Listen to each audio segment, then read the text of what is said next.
Hello everyone, তোমাদের সকলকে জানাই ঈদ মোবারক। তো সকালে ব্রেকফাস্ট কমপ্লিট করে মেহেন্দি করতে বসলাম। আই ডোন্ট নো কেমন ডিজাইন করেছি। তারপরে রেডি হয়ে চলে গেলাম কোলাঘাটের দিকে ঘুরতে। আর তোমাদের কাদের কাদের কুরবানি দিয়েছো অবশ্যই কমেন্টসে জানাও।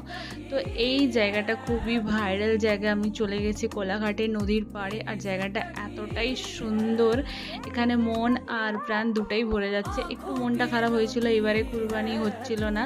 তো এখানে ঘুরে সত্যি আমার খুবই ভালো লাগছে। তো তোমরা এখানে কে কে গিয়েছো অবশ্যই কমেন্টসে জানো। আমার তো এতই ভালো লাগছে, ওখান থেকে আসতে ইচ্ছা করছিল না। দেন চলে গেলাম লাঞ্চ করতে। তো আমরা অর্ডার করেছিলাম ভেজ থাল। তো দেখতে পাচ্ছ এখানে কত রকমের আইটেম, তার সাথে একটা মাটনও অর্ডার করেছিলাম।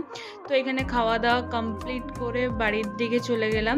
তোমরা কে কীভাবে ঈদটা কাটিয়েছো অবশ্যই কমেন্টসে জানো। আমার ভিডিওটা যদি ভালো লাগে please like share and subscribe করে দিও। তো আজকের মতো এতটা, দেখা হচ্ছে নেক্সট মিনি ব্লগটা।